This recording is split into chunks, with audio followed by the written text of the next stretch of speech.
Hadi ufaktan bana bir deck yapalım da oyuna girelim. Millet biraz da oyun görsün. O Hadi zaman birlikte dersen bir tane Kartoğlu olarak Hakikaten kart olarak sana kartlarla ilgili hızlıca bir destek vereyim sevgili eyvallah. Ben Can. şimdi girdim Dex menüsüne, artıya bastım.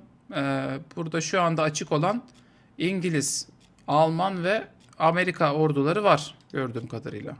Evet, istiyorsan deck yaratmak için bu arada collection menüsüne geldiğimiz zaman bir tane orada artı butonu olacaktır. O artı butonuna tıkladığımız zaman bir tane deck yaratmaya başlayabiliriz seninle ve senin de ilk deckin olacak anladığım kadarıyla. O Hı? yüzden hangi deck'i yapalım bu arada? Almanlarla başlamak ister misin? Abi Nazi yapalım. Bizim memleket Nazileri sever. Almanlarla başlayabiliriz Aha. istiyorsan. Yani her faction'ın bu arada tabii ki kendine yönelik farklı oynama stilleri de oluyor tabii ki. Yani Hı hı. Almanlar çok hızlı ve efektif unitlerden oluşan, daha commanding point az olan unitlerden oluşuyor. Dolayısıyla hızlı saldırabiliyorlar. Amerikalılar daha çok oyunu biraz daha böyle son stage'lere kadar bırakmaya çalışan, daha çok kontrol tipli kartlardan Hı oluşuyor. hı. Dolayısıyla istersen Almanlardan başlayabiliriz. Şeyi soruyorlar Bölgenin chatte. tatlı. Türkçe dil desteği yok mu diye soruyorlar. Var, ben Türkçe'ye geçireyim arkadaşlar. Kusura bakma, İngilizce de unutmuşum ben de. Sadece orada Almanya'yı. Hı? Türkçe dil desteğiyle ilgili küçük bir şey olacak. Onun hala bazı küçük implementasyonlar yapılıyor. Bu arada close beta'ya çıkacak olan versiyonun bir önceki versiyonu. Dolayısıyla orada hala bazı implementasyonlar devam ediyor. Küçük bir bilgi vermiş dedim ama language kısmından Türkçe ve İngilizce ayrımı mutlaka yapılabiliyor. Tabii tabii, yok abi, zaten beta sürecindeyiz. Eksikler illaki olur. Ee, Ya biz de bu arada mesela Fate çevirisindeyken teknik terimleri bir yerden sonra çevirmedik. İnsanlar anladıktan sonra teknik terimin kendisi yetirin, yani biraz geç gelse de sıkıntı yok açıkçası. Kumandanını seç diyor şimdi bana Almanlar. Commander, Infantry Commander, yani piyade ve tank komutanları var iki tane önümde. Ne fark edecek piyade ya da tank seçtiğim zaman? Bunlar aslında closed beta döneminde birebir bir aktivasyonları yok. Ama oyunun open beta döneminde komutanların, klaslarının ve aynı zamanda senin seçtiğin unitlerinin belli bir sinerjisi ve şeyi olacak. Çünkü her bir komutanın aynı zamanda bir hero power'ı da var. Hı Komutan hı. gücü de var.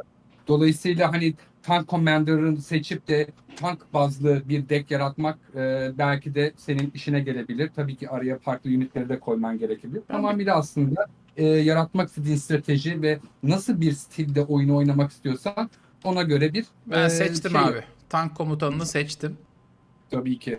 Şimdi ya öncelikle biraz arayüzden de bahsedeyim. Desteği oluştururken bu arada sağ tarafta zaten bir alanımız var. Hı hı. Bu alanda da alt tarafta rakamlar göreceksin can Hı hı. sıfırdan 10'a kadar. Bunlar commanding point curve'ünü aslında senin Hı hı. yarattığın desteğin oynama curve'ünü gösteren şeyler. Ne kadar bu curve'ü düzgün bir biçimde zaten kurarsan destenin oynayış biçimi de turn bazlı olaraktan bir o kadar ne derler ona smooth olacaktır. Dolayısıyla hani başta bir commanding point'lik birkaç tane kartla başlayabiliriz. Özellikle Almanların bu tip sinerjileri bu kartlarda oldukça fazla. Dolayısıyla mesela Arado R66C'yi C'den iki tane koymanı rica edeceğim senden. Koydum. En üstteki. Hı Bu hı. arada o kartın bir Thunder efekti var göreceksin. Bu tarz keywordlerden de bahset. Oyunumuzda birçok farklı keyword var. Bu keywordler de çeşitli kartların board üzerine sürüldüğü zaman hayata geçirecekleri çeşitli işte animasyonları ve efektleri belirtiyor. Thunder efekti de kartı oynar oynamaz board'un üzerinde farklı düşman unitleri varsa hemen saldırmana yarayan bir kart. Ondan sonra iki tane Panzer bir Aufs A koyabiliriz. Yine bir manalık bir tank kartı. Bu da başka bir enemiye artı bir damage vuruyor. Hı hı. Ondan bir tane koymuşsun zaten. Senden bir tane daha koymanı rica Tamam, edeceğim. Her ekledim karttan ikisini de. iki tane koyabiliyoruz Abi bu arada. lafını bölüyorum Aynen. bu arada. Macintosh versiyonu var mı diyorlar. Arkadaşlar beta'da şu an Mac versiyonu da var gördüğüm kadarıyla. Hem PC hem Mac versiyonu var Evet. elbette. Oyun çıktığında da mobil, browser falan smart TV'lere kadar her yere doğru gelecek, haberiniz olsun. Aynen. Bu arada senden rica etsem o 151. Infantry Regiment'ı şimdilik çıkartabilir misin? Tabii Seninle çıkarttım. farklı bir destek kuralım. Şu yok, sağ taraftaki şeye tıklarsan Çıkarttım, listeye. sen geri geliyorsun benden biraz, okey. Okey, tamam, pardon. O Aha, da iki tane senden Panzer 35T koymanı rica edeceğim. İki tane de tank koyalım. tamam. Bunlar bir hemen aşağıdaki 3 atak gücü olan iki tane de 2 de health'i var. Bu arada bunun bir smoke cover özelliği var. Smoke cover özelliği de kartı board'un üzerine oynadığın zaman sen o kartla etkileşime geçene kadar kartı herhangi bir düşman unit'i şey yapamıyor, targetlayamıyor. Eğer şayet ki event kart oynarsa, Hı hı. bu event kartlardan seçtiğimiz zaman hangileri olduğundan bahsedeceğim sana. 2 tane Arado, 2 tane Panzer 1 Aus, 2 tane Panzer 35 ekledim. Nasıl devam edeyim desteği inşa etmeye? Hadi istersen tank eklemeye başlayalım. Frank Panzer 4 ile devam edebiliriz. Sol tarafta Tamam. aşağıda 3 şeylik commanding point'lik bir support kart. Bu arada kartların üstünde kartların unit type'ları da yazıyor. Hı hı. Infantry, tank. Hadi 5 tane farklı unit type'ımız var Storm Warfare'in içinde. Hı. Sen şeyden koydun mu Frank Panzer 4'ü? Koydum. Hemen Bir tane sol koydum. 2 tane mi koyayım? Sen kaç tane koy? 2, koyabilir. 2 tane koydum. 2 tane de Henschel HS-123 koyalım. Uçaklara da geçelim. Tamam, Bunun da koydum. bunun da bir deploy özelliği var. Deploy özelliği de kartı board'un üzerine koyar koymaz aslında bir interaction olabiliyor. Hı Burada hı. yazıyor zaten. Herhangi bir tanka ve ya infantry unit'e +1/+1 verebiliyorsun bu kart sayesinde. Evet. Böylelikle aslında sürekli kartlarımızı bufflayarak giden bir stratejimiz oluyor. Daha Hı sonra hı. 2 tane PAK 36 ekleyebiliriz. PAK 36 da sol altta. Gördüm. Ee, Ali orada bir Sezgin, Ali Sezgin bizim ekipten değil mi? efendim. Ali Sezgin bizim ekipten değil mi? Ali Sezgin bizim aynı zamanda Chief Game Designer'ımız. Buradan da Tamam. selam. Chat'te onu gördüm şimdi yazıyor. Ben onu moderatör olarak ekliyorum şimdi. Tamam mı? Ali bu yayın boyunca moderatörümüzsün abi. Hani bir şeylere cevap verdiğin zaman highlighted bir şekilde çıkabilmen için ekledim seni. Tamamdır. Evet. Pak 36'dan da ekledim abi. Sonra Tamam. şimdi ne yapayım? PAK 36 bu arada artillery onun da küçük kısaca sana şeylerinden bahsedeyim. Hızlıca Hı hı. efektlerinden bahsedeyim. Orada bir artillery keyword'ü var. Bu demek oluyor ki bu kartla bu kart oynadıktan sonra her turn sonunda +1 damage vuruyor herhangi bir unit'e. Bu bir şey de olabilir. Commander de olabilir ya da başka bir unit de olabilir. Aynı zamanda bir deploy özelliği var. Biz destemizi yapmaya devam edelim. PAK 36'dan sonra da Tactical Air Assault koyalım. Bu da bir event kart bu arada Can. Hı hı. Event kartlar nasıl Magic'te işte ya da Hearthstone'da ya da Yu-Gi-Oh'da bu tarz fantasy oyunlarına spell kartları oluyor. Biz özellikle bütün kartlarımızın detaylarını ve sinerjilerini İkinci Dünya Savaşı'na ya gerçek olaylara dayanarak hayata geçirmeye çalıştığımız için spell gibi şeyleri çok entegre etmek istemedik. Dolayısıyla event kart bir şey oluşturduk. Tamam. Bu event kartlarda senin unitlerine destek oluyor aynı zamanda. 2 tane Tactical Air Assault, bu da 4 tane damage vuruyor herhangi bir unit'e. Tamam. 2 tane Tactical Air Assault da ekledim abi. Sonra da 88. Artillery Regiment ekleyebiliriz 2 tane. Tamam. Ya bunlar çok Bu pahalı da abi. bir Bunları nasıl artillery. çıkaracağız biz ya? 3 puan, 4 puan. Ya bende niyeyse hep böyle fakir bir numaralı destelerden çok ekleyesim var. 3'lere 4'lere gittikçe panik olan bir oyuncuyum ama bakalım neler yaşayacağız. 88'den de ekledim 2 tane.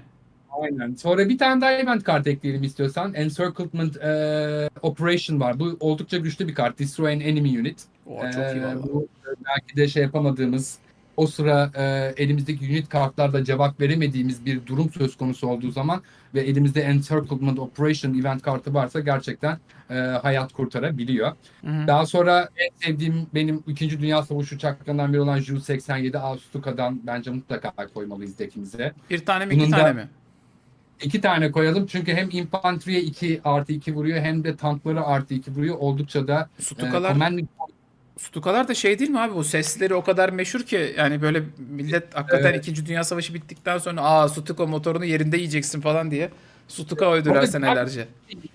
bizim de kartlarımızın bu arada her kartımızın 3 tane farklı ses efekti var. Biz nasıl hani artwork olarak, art design olarak gerçekten çok kaliteli ve ekibimizde olduğundan memnun olduğumuz bir sürü arkadaşla çalışıyoruz. Aynı zamanda bu ses mühendisliği konusunda da birçok farklı voice over artistlerle birlikte çalıştık. Mesela Amerikan kartlarımızın Şimdi biz Amerikan İngilizce Stuka'yı dinletiyorum abi herkese. Bir saniye açtım ben de şimdi.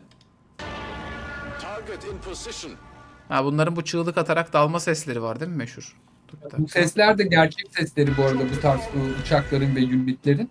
Dolayısıyla nasıl tasarıma ve şeye önem verdiysek özellikle kartların sesleri ve mühendisliğine de bir o kadar önem verdik. Çünkü mutlaka bir yemeği spice up ediyor aslında.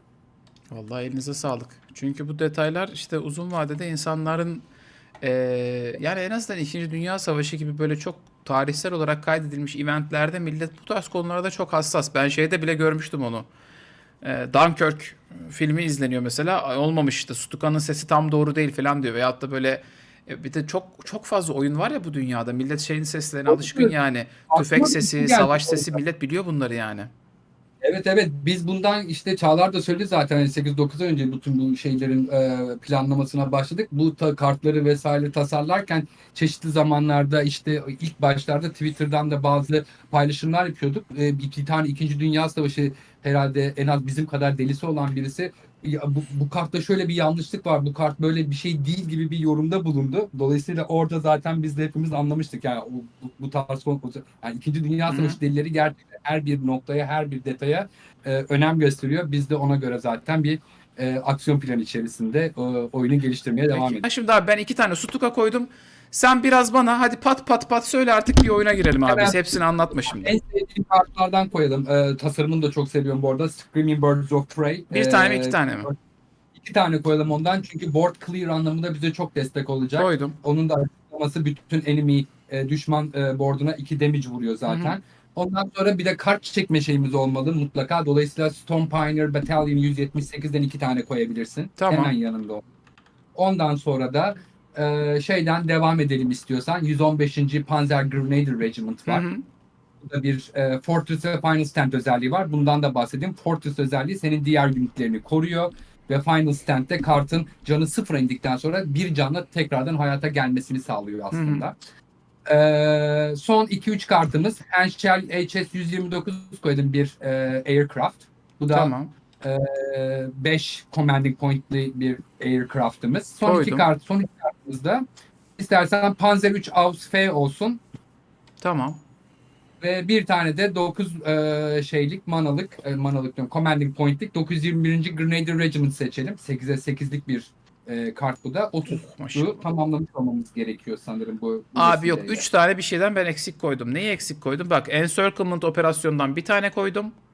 Ee, 115'ten bir tane koydum. Henschel'den bir tane. Panzer 3'ten bir tane. Çok önemli 921'den değil. bir tane Seninle koydum. başka kartlar da seçebiliriz bunların içerisine. Kaç tane kartımız eksik? 2, 3 tane mi? 3. Tamam, okey. İstersen bir tane 6 manalık, şu 6 commanding point'lik şeyi seçebiliriz. Panzer Ausf'den, Panzer 3 Ausf'den bir tane daha koyabilirsin. Ya şeyden koysam mı? Combined Attack diye aşırı fakir bir kart var. Ben fakir kartlara çok sempatiyim. Bundan ekleyeyim mi biraz? Olabilir. Olabilir. Combined Attack en yukarıdaydı değil mi? Aynen. Brilliant karttan bahsediyorsun. Combined Attack koydum bir tane. Encirclement'tan bir tane daha koyuyorum. 4 puan çünkü ileride gani gani gelmeye başlıyor. Ondan mutlaka bir tane daha koyalım, evet. Bir tane de Wolfpack koyayım. Bir tane de Wolfpack koydum reis. Peki, tamam. Tamam. Kaydete bastım. Destemi Yok, kaydettim. 27 oldu. Yok yok abi, Yok, sen geriden yok, geliyorsun. 27 oldu. Sen yayındasın şimdi. Ha, Sen pardon, bende ben- kal. 30'da 30 yaptım ben burayı. Şimdi arkadaşlar biz bu arada Alman destesi oluşturduk. Kapalı beta sürecinde sizler İngiliz, Alman ve Birleşmiş Milletler değil. Tabii Birleşmiş Milletler de içermiş de Amerika orduları yapabileceksiniz galiba. Onun dışında Japon'u, Sovyet'i geliyor mu abi? Kesinlikle bu iki diğer faction'da hem Japon hem de USSR, Ruslar Hı hı. Open Beta ana lansman süreciyle birlikte oyunun içine entegre olacaklar. Tamam. Bunlar için de oldukça heyecanlıyız, çünkü ekip olarak da Japon kartlarını çok seviyoruz. Hepimiz heyecanlıyız onlar için. Ya okey. Storm Warfare, a free-to-play Web3 collectible card game.